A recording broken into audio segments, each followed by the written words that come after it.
Assalamualaikum warahmatullahi wabarakatuh. Alhamdulillahirrabbilalamin.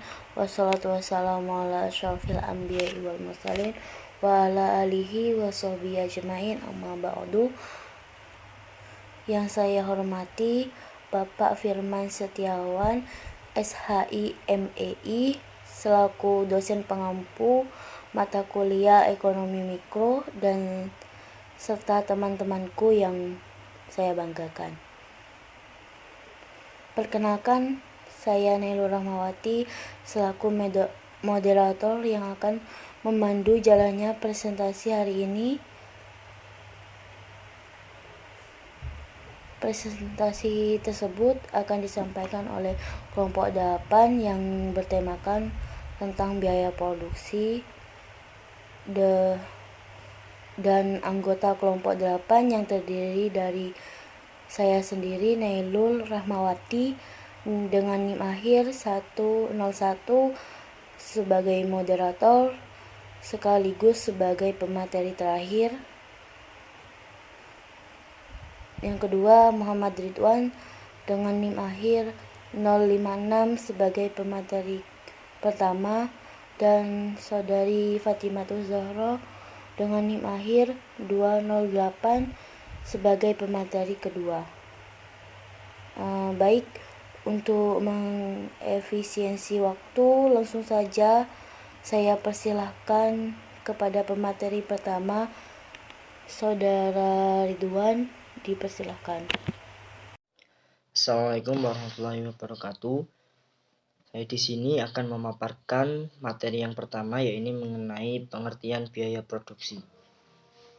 Biaya produksi merupakan biaya-biaya yang terjadi untuk mengolah bahan baku menjadi produk jadi yang siap untuk dijual, atau biaya yang harus dikeluarkan oleh pengusaha atau perusahaan untuk membuat suatu produk baik barang maupun jasa, atau yang sering juga disebut dengan ongkos produksi. Lebih jelasnya, biaya produksi ini adalah nilai semua faktor produksi yang digunakan untuk menghasilkan atau memproduksi. Maksud dari istilah nilai di atas adalah semua faktor produksi yang digunakan untuk menghasilkan suatu produk barang atau jasa haruslah dinilai dengan uang, jadi ditetapkan harganya. Para ahli ekonomi juga memandang persoalan biaya produksi ini itu juga sangatlah penting, karena faktor produksi tersebut itu harus dimanfaatkan semaksimal mungkin untuk mendapat laba yang sebesar-besarnya dengan menggunakan biaya produksi yang sekecil-kecilnya. Materi selanjutnya ada biaya eksplisit. Biaya eksplisit itu adalah biaya yang sebenarnya dikeluarkan oleh suatu organisasi atau perusahaan selama proses produksi, atau biaya yang melibatkan pengeluaran langsung berupa uang tunai dari bisnis yang mengacu pada faktor yang dibayarkan kepada faktor di luar perusahaan tersebut. Kemudian ada biaya implisit. Biaya implisit ini adalah biaya yang tidak terlihat secara langsung, melainkan tersirat pada dasarnya, tidak melibatkan pembayaran tunai atau biaya yang dikeluarkan dalam proses produksi dalam bentuk non-cash. Contohnya saja seperti biaya penyusutan aset seperti penyusutan mesin, penyusutan gedung, dan lain-lain. Dan yang ketiga ada biaya alternatif. Biaya alternatif ini adalah biaya yang timbul karena hilangnya suatu kesempatan akibat dari pemenuhan suatu kebutuhan yang lain, atau sering juga diartikan sebagai pendapatan yang tidak jadi diperoleh karena diambilnya suatu keputusan alternatif tersebut. Baik, di sini saya akan menjelaskan materi selanjutnya yang membahas biaya akuntansi dan biaya ekonomi. Adapun yang dimaksud dengan biaya akuntansi adalah yang difokuskan pada biaya eksplisit yang dikeluarkan oleh bisnis yang menggunakan konsep biaya historis. Sedangkan biaya ekonomi itu dipertimbangkan ketika perusahaan harus membuat keputusan strategi yang melibatkan peluang, yang secara umum terdiri dari nilai moneter, sumber daya yang dilakukan oleh bisnis, dan juga berkaitan dengan biaya peluang yang muncul dari input yang digunakan oleh perusahaan untuk membuat bisnis itu berfungsi. Selanjutnya, biaya produksi dalam jangka pendek. Apa sih yang dimaksud dengan biaya produksi dalam jangka pendek? Biaya produksi dalam jangka pendek adalah jangka waktu di mana sebagai faktor produksi tidak dapat ditambah jumlahnya. Dalam jangka pendek, kita mengenal adanya faktor produksi tetap dan faktor produksi variabel, sehingga dengan sendirinya biaya produksi yang ditimbulkan oleh proses produksi itu juga menyangkut biaya tetap dan biaya variabel. Adapun biaya produksi itu terbagi menjadi 3. Yang pertama, biaya tetap, yang kedua, biaya berubah-ubah, dan yang ketiga, biaya total. Adapun yang pertama, biaya tetap adalah biaya produksi karena penggunaan faktor biaya yang dikeluarkannya secara tetap oleh perusahaan dalam jangka waktu yang tertentu dan tidak berubah-ubah walaupun jumlah barang yang dihasilkan itu berubah-ubah. Yang kedua, biaya berubah-ubah. Adapun biaya berubah-ubah adalah biaya yang dikeluarkan oleh perusahaan sebagai akibat penggunaan faktor produksi variabel, sehingga biaya ini besarnya berubah-ubah dengan berubahnya jumlah barang yang dihasilkan perusahaan. Dan yang terakhir, yaitu biaya total. Adapun yang dimaksud dengan biaya total adalah keseluruhan biaya yang dikeluarkan oleh perusahaan untuk mendanai aktivitas produksi dan merupakan akumulasi dari biaya total dapat diperoleh dengan menjumlahkannya biaya tetap total dan biaya variabel tertentu. Adapun rumusnya itu TC sama dengan FC sama dengan ditambah VC, yang dimana TC sama dengan total cost, FC sama dengan biaya tetap, sedangkan VC sama dengan biaya rata-rata.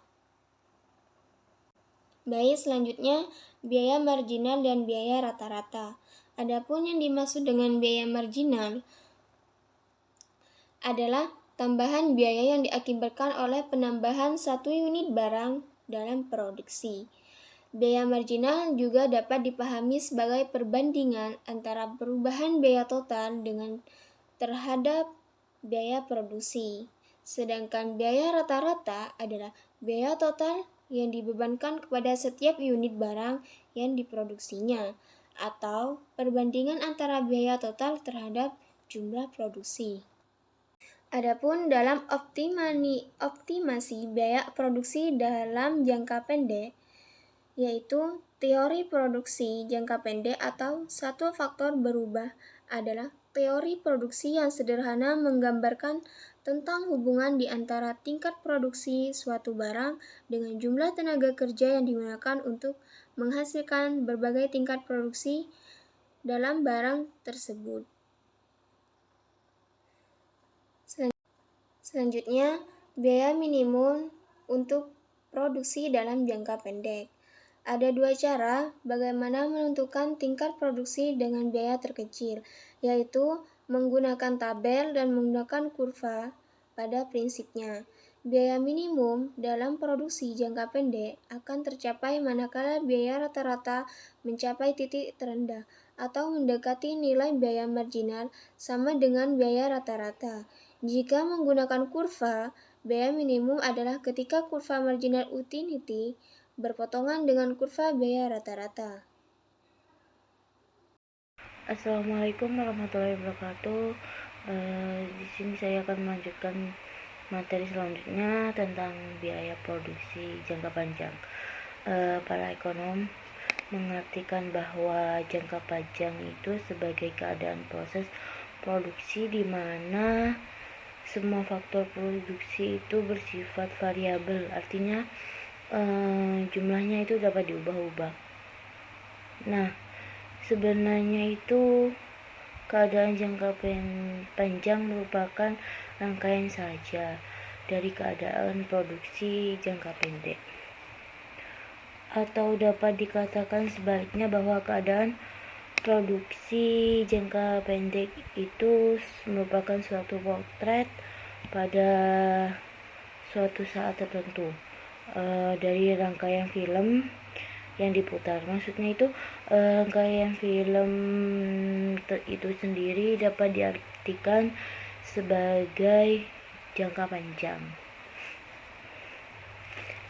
Dalam jangka panjang kita itu bisa kita akan melihat bahwa perusahaan akan bergerak pindah dari suatu skala produksi yang satu dan ke skala produksi yang lain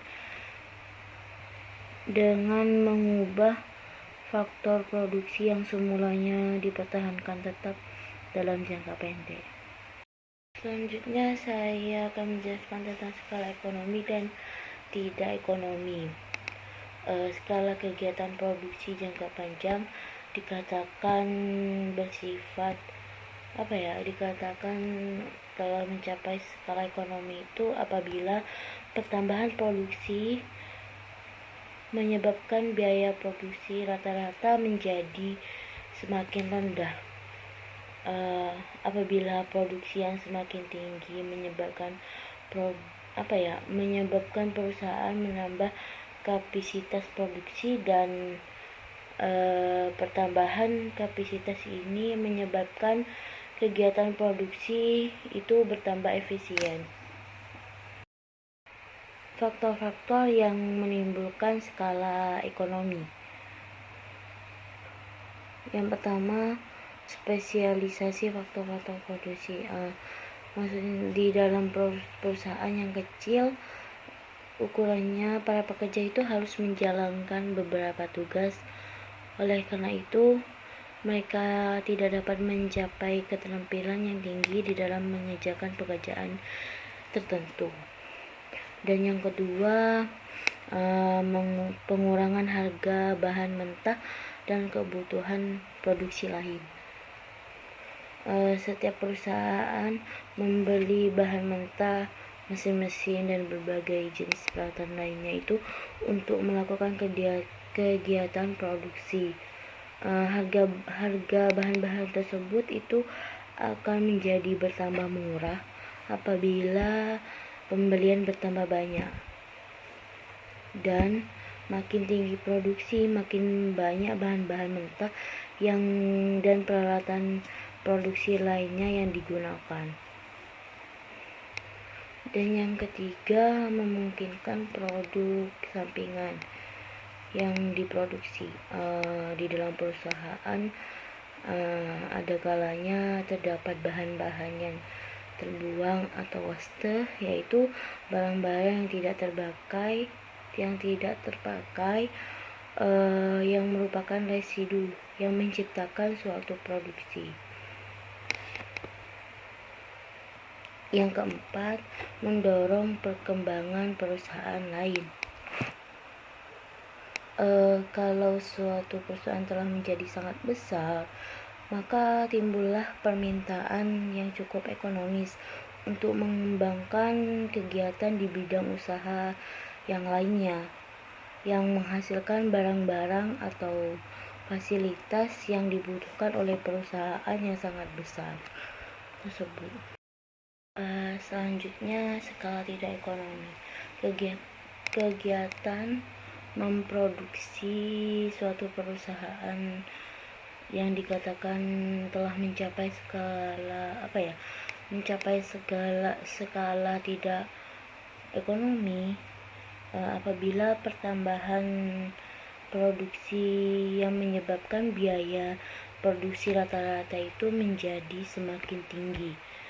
Nah, keadaan itu diwujudkan oleh kegiatan produksi yang menurun efisiensinya. Wujud skala tidak ekonomi disebabkan oleh organisasi perusahaan yang sudah menjadi sangat besar sekali sehingga menimbulkan kerumitan di dalam mengatur dan memimpin perusahaan tersebut dengan jumlah tenaga kerja yang digunakan telah mencapai ribuan orang. Dan mempunyai pabrik dan berbagai cabang dan sudah punya cabang di berbagai tempat.